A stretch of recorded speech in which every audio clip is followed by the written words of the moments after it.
Uy, wrong timing ka. Lalis mo na. Nga, invite pa ka. Siya nga, sa lechon dito. Invite lang na, oy. Di ko, apil pa lang ko sa away, anak. Bahala, uroy. Na, Uso naman mag-apil-apil. di ko day iso guys kisa nisa day. Kakanunon. Okay, doon dito. Apil ka. Kaong ka na. Unsa na mo? Make sense. Lab!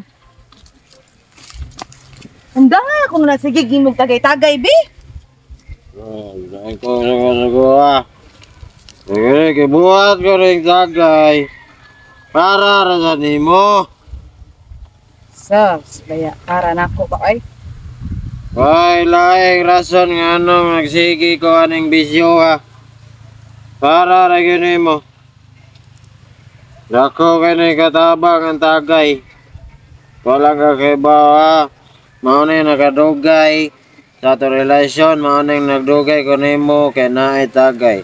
Oh my God! Wow!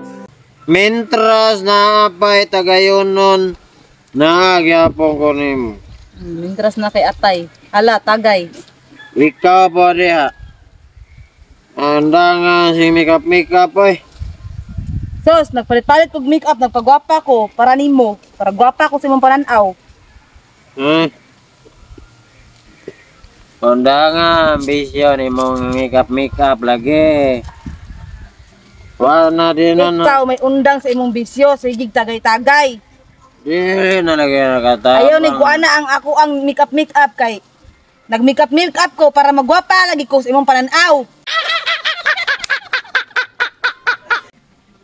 Wala lagi na ikatabang ng makeup pa. Bisang pagsabuagan ako sa kasakong harina ng naunga. Huwag gamit. Maong nagubog-ubog ko. Para yaran hubog na kay ko. Guwapa na kay ka sa kong pananaw, oh.